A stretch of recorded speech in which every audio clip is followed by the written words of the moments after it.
okay today. I hope you're doing really well. I hope you're getting out into the sunshine if at all possible. You gotta get some sun on you, okay? Today, we're gonna read Everybody Needs a Rock by Byrd Baylor with pictures by Peter Parnall.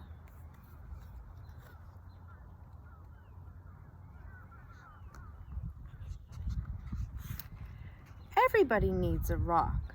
I'm sorry for kids who don't have a rock for a friend.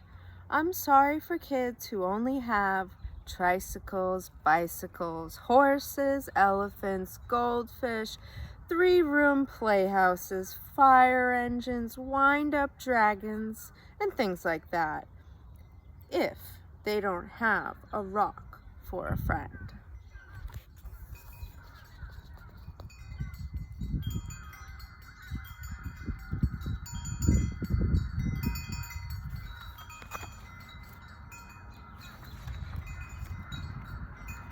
That's why I'm giving them my own 10 rules for finding a rock. Not just any rock. I mean a special rock that you find yourself and keep as long as you can, maybe forever.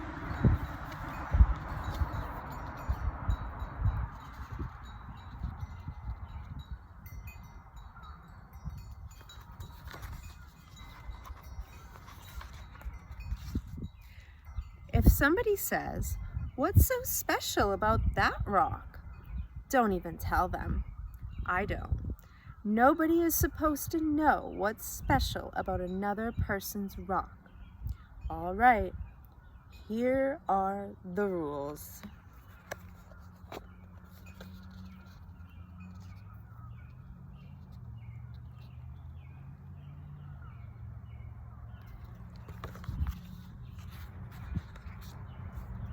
Rule number 1. If you can, go to a mountain made out of nothing but 100 million small, shiny, beautiful, roundish rocks. But if you can't, any place will do. Even an alley, even a sandy road.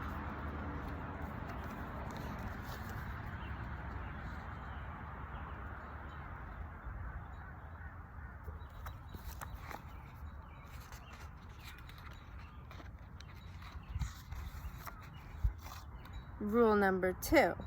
When you are looking at rocks, don't let mothers or fathers or sisters or brothers or even best friends talk to you. You should choose a rock when everything is quiet.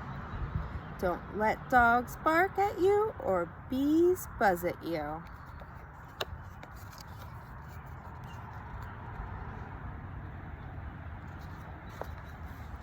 But if they do, don't worry.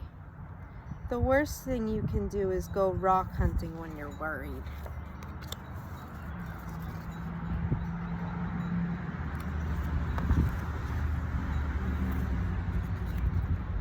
Rule number 3.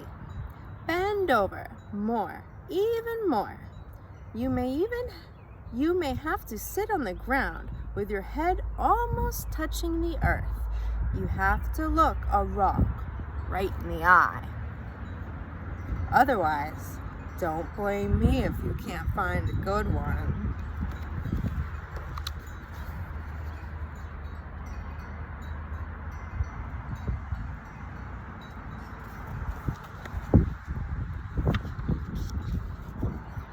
Rule number 4. Don't get a rock that is too big. You'll always be sorry.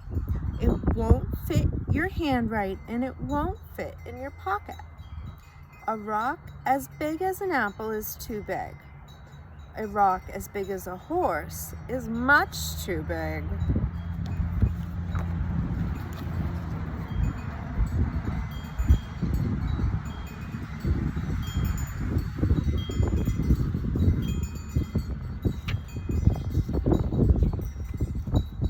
Rule number 5. Don't choose a rock that is too small.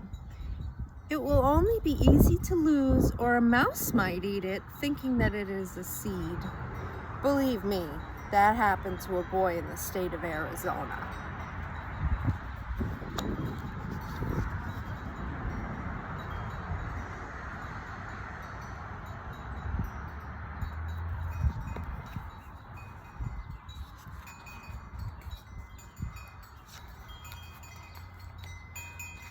Rule number 6.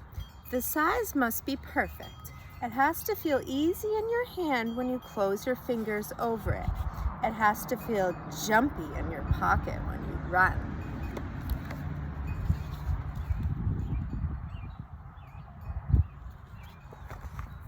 Some people touch a rock 1,000 times a day. There aren't many things that feel as good as a rock if the rock is perfect.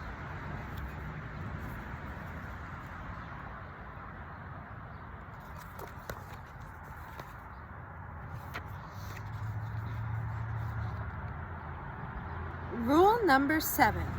Look for the perfect color. That could be a sort of pinkish gray with bits of silvery shine in it. Some rocks that look brown are really other colors, but you only see them when you squint when the sun is right. Another way to see the colors is to dip your rock in a clear mountain stream if one is passing by.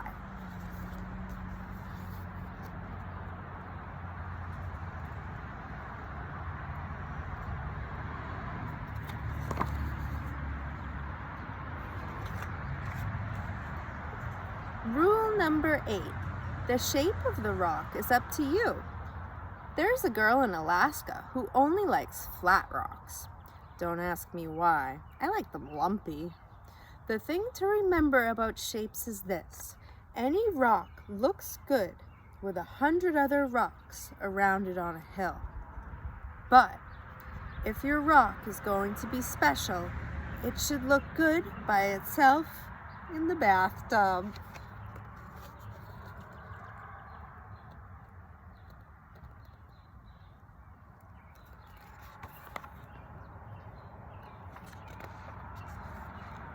Rule number 9. Always sniff a rock. Rocks have their own smells. Some kids can tell by sniffing whether a rock came from the middle of the earth, or from an ocean, or from a mountain, where wind and sun touched it every day for 1,000,000 years. You'll find out that grown-ups can't tell these things. Too bad for them. They just can't smell as well as kids can.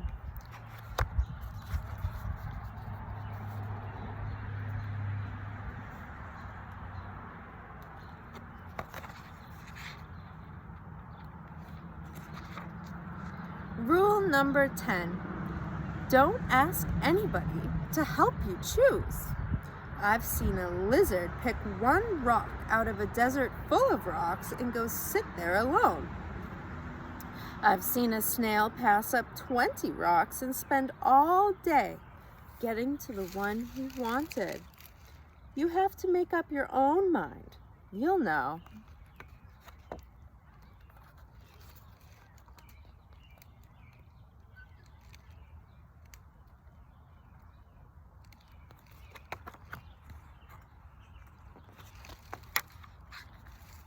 All right, that's the 10 rules. If you think of any more, write them down yourself. I'm going out to play a game that just takes me and one rock to play. I happen to have a rock here in my hand.